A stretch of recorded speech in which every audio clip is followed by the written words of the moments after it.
Welcome back to this week's episode of OneSwell, and today we're going to talk about something that is unfortunately very sad, but with the help of tech, we might have a positive story here at the end. Today we're going to talk about how coral reefs, of all things, are being rebuilt as we speak with 3D printers. Scientists today are utilizing this very technology to make improvements to damaged and dying ecosystems, to hopefully benefit those and to help protect the ones that are currently thriving. Coral bleaching is happening all around the world, and it's awful. Pollution and overfishing are destroying habitats that have been around for centuries. And the same pollution and overfishing are making it harder for those same ecosystems to recover. I hate that I'm even saying this, but some reefs have lost over 90% of their color and vibrancy.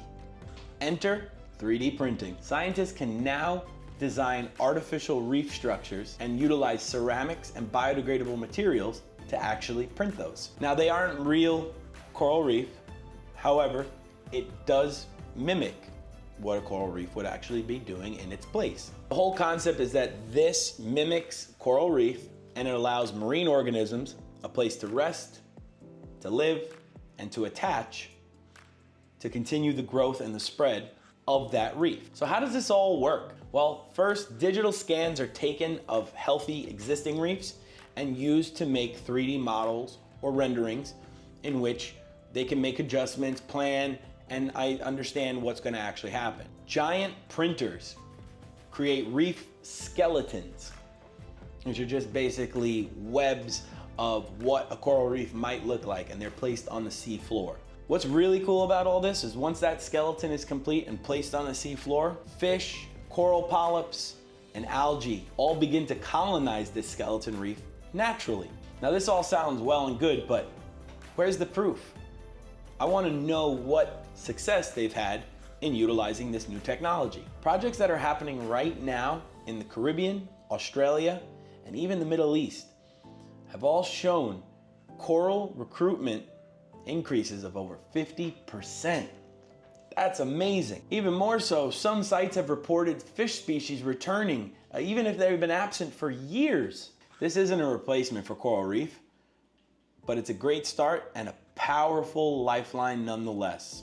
This is a perfect example that shows us what happens when science, tech, and conservation all work together seamlessly to improve our ocean's well-being and preserve it for future generations to come.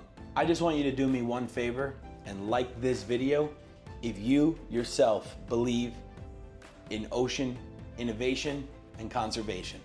Now, it's really cool to know and see these new technologies emerging every day, but at the end of the day, we all need to do our part, and we can't just rely on the technologies of the future to save us. So like we always say here at OneSwell, it's something that we all should remember, that together we can make a difference, one swell at a time.